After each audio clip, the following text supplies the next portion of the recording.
ನಮಸ್ತೆ ಟಿವಿ 20 ಕನ್ನಡ ವಾಹಿನಿಗೆ ಸ್ವಾಗತ. ಖಾಸಗಿ ಕಾರ್ಯಕ್ರಮವೊಂದರಲ್ಲಿ ಕನ್ನಡ ಭಾಷೆ ಬಗ್ಗೆ ವಿವಾದಾತ್ಮಕ ಹೇಳಿಕೆ ಕೊಟ್ಟಿದ್ದ ಕಮಲ್ ಹಾಸನ್ ವಿರುದ್ಧ ಕರ್ನಾಟಕದಲ್ಲಿ ತೀವ್ರ ವಿರೋಧ ವ್ಯಕ್ತವಾಗ್ತಾ ಇದೆ. ಕನ್ನಡ ಭಾಷೆ ಬಗ್ಗೆ ಮಾತನಾಡಿದ ಚಿತ್ರನಟ ಕಮಲ್ ಹಾಸನ್ ವಿರುದ್ಧ ಕಾಗವಾಡ ಶಾಸಕ ರಾಜು ಕಾಗೆ ಅಸಮಾಧಾನ ವ್ಯಕ್ತಪಡಿಸಿದ್ದಾರೆ. ಕಾಗವಾಡ ವಿಧಾನಸಭಾ ಕ್ಷೇತ್ರದ ವಿವಿಧ ಗ್ರಾಮಗಳ ಅಭಿವೃದ್ಧಿ ಕಾಮಗಾರಿ ಪೂಜೆ ನೆರವೇರಿಸಿ ಮಾತನಾಡಿದರು. ಕನ್ನಡ ನೆಲ ಜಲದ ಬಗ್ಗೆ ಯಾರು ಕೂಡ ಮಾತನಾಡಬಾರದು. ಕಮಲ್ ಹಾಸನ್ ಮಾತಿನ ಬಗ್ಗೆ ನನಗೆ ಗೊತ್ತಿಲ್ಲ, ಆದರೂ ನನ್ನ ಗಮನಕ್ಕೆ ಬಂದ ವಿಚಾರ ತುಂಬಾ ಖಂಡನೀಯ. ಕನ್ನಡ ಭಾಷೆ ತುಂಬಾ ಹಳೆಯ ಆಚಾರ ವಿಚಾರಗಳನ್ನ ಒಳಗೊಂಡಿದೆ. ಹಾಸನ್ ಮಾತು ನಾನು ಖಂಡಿಸುತ್ತೇನೆ. ಅಕಾಲಿಕ ಮಳೆ ಬಸವೇಶ್ವರ ಏತ ನೀರಾವರಿ ಇನ್ನು ವಿಳಂಬ ವಿಚಾರವಾಗಿ ಮಾತನಾಡಿ, ಕಳೆದ 15 ದಿನಗಳಿಂದ ಧಾರಾಕಾರವಾಗಿ ಸುರಿದ ಮುಂಗಾರು ಪೂರ್ವ ಮಳೆಯಿಂದ ಕೃಷ್ಣಾ ನದಿಗೆ ಅಪಾರ ಪ್ರಮಾಣದಲ್ಲಿ ನೀರು ಹರಿದು ಬಂದಿತು.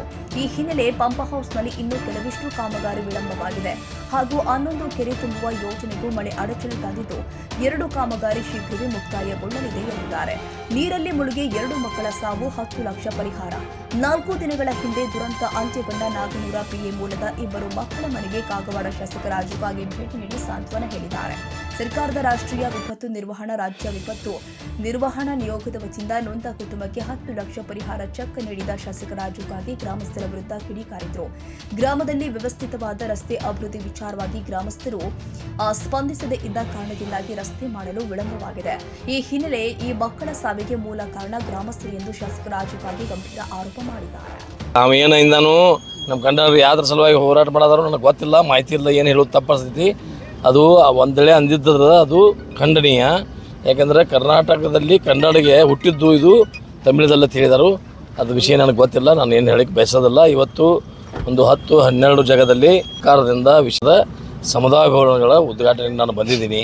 ಜೊತೆಗೆ ಒಂದು 50 ಲಕ್ಷದ ರೋಡನ್ನು ಇವತ್ತು ಇಲ್ಲೇ ನಾಗನೂರದಲ್ಲಿ ಪೂಜೆ ಮಾಡಿದ್ದೀನಿ. ಅದರ ಜೊತೆಗೆ 2 ಮೊನ್ನೆ ಮಕ್ಕಳು ಇಲ್ಲಿ ಅನಾಹುತದಲ್ಲಿ ತೀರ್ಕೊಂಡಿದ್ದಾವೆ. ಹಳ್ಳ ದಾಟು ಹೇಳಿದಾಗ ಅವು 2 ಮಕ್ಕಳು ಮತ್ತು ಒಂದು ಎತ್ತ, ಈ ಒಂದು ದುರ್ಘಟನೆ ಇಡೀ ರಾಜ್ಯದಲ್ಲಿ ಅದು ಚರ್ಚೆ ಆಗಿದೆ. ಅದಕ್ಕೆ ಆ 2 ಫಲಾನುಭವಿ ಮಕ್ಕಳಿಗೆ 5 ಲಕ್ಷ ಅಂದರೆ ಟೋಟಲಿ ಆ ಕುಟುಂಬಕ್ಕೆ 10 ಲಕ್ಷ ಕೊಡುವಂಥ ಒಂದು ಆದೇಶ ಪತ್ರವನ್ನು ನಾನು ತಹಶೀಲ್ದಾರು ಕೊಟ್ಟಿದ್ದೆವು. ಇವತ್ತನೇ ಮಧ್ಯಾಹ್ನ ಅವರ ಖಾತೆಗೆ ಆ ದುಡ್ಡು ಅವ್ರಿಗೆ ಜಮಾ ಆಗ್ತದೆ.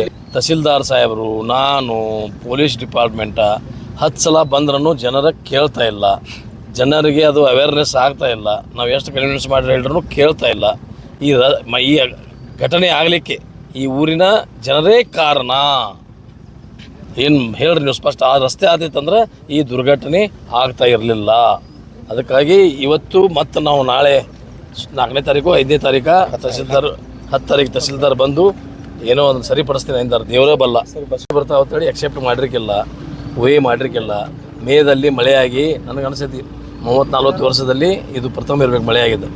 ನೀರು ಬೈಂದವು. ಅದಕ್ಕೆ ಏನಾಗಿದ್ದೀವಿ ನಾವು ಅಲ್ಲಿ ಏನದು ಮಳೆಗಾಲದಲ್ಲಿ ಪೈಪ್ ಎದ್ದಿದ್ದೀವಲ್ಲ, ಅದು ರಿಪೇರಿಗೆ ತೊಗೊಂಡಿದ್ದೀವಿ ನಾವು.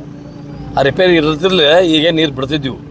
ಅದಕ್ಕಾಗಿ ಏನಾಗಿದೆ, ಆ ರಿಪೇರಿ ಜೂನ್ ಫಸ್ಟ್ ವೀಕದಾಗ ಪ್ರಾರಂಭ ಮಾಡಬೇಕಂತೇಳಿ ನಮ್ಮ ತಲೆಯಾಗಿತ್ತು. ಆದರೆ ಮೇ 20ಕ್ಕೆ ನೀರು ಬಂದಿದ್ದಾವೆ. ಅಲ್ಲಿ ರಿಪೇರಿಗೆ ತೊಗೊಂಡ್ರಿಂದ ನೀರು ಬಿಡೋಕ್ಕಾಗ್ತಾ ಇಲ್ಲ.